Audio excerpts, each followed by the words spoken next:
দেখো বন্ধুরা, তো তোমরা সবাই হয়তো কৃতকাজের যে সূত্রটা আছে না, সেটা হয়তো তোমাদের সবার জানা আছে যে কি বলো তো, ডব্লিউ সমান সমান হচ্ছে তোমার এমজিএস। এই সূত্র হয়তো তোমাদের সবারই জানা। আচ্ছা, তো এই সূত্র দিয়েই মূলত এই ম্যাটটা করা লাগবে।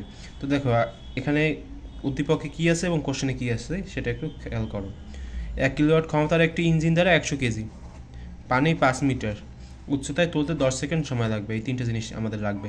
এটা লাগবে না, এটা হচ্ছে তোমার ঘ নাম্বারে লাগবে, এটা হচ্ছে তোমার গ নাম্বার। সম্পূর্ণ পানি উত্তোলন করতে কৃতকাজের পরিমাণ নির্ণয় করো। তো কৃতকাজের পরিমাণ নাকি এম সমান সমান কত বলো তো? 100 কেজি দেওয়া আছে নাকি। আচ্ছা, এরপরে হচ্ছে তোমার কত উচ্চতায় উঠবে? 5 মিটার। জি সমান সমান কত বলো তো? 9.8। আচ্ছা দেখো, এখন এগুলো গুণ করে দাও, তাহলে শেষ ম্যাথ। 100 গুণ হচ্ছে তোমার 5 গুণ হচ্ছে তোমার 9.8, কত আসবে বলো তো? তোমরা যদি গুণ করো, 100 গুণ হচ্ছে তোমার 5 গুণ হচ্ছে তোমার 9.8, কত আসে দেখো? 4900 জুল। 4900 কি বলো তো? জুল। কারণ কি?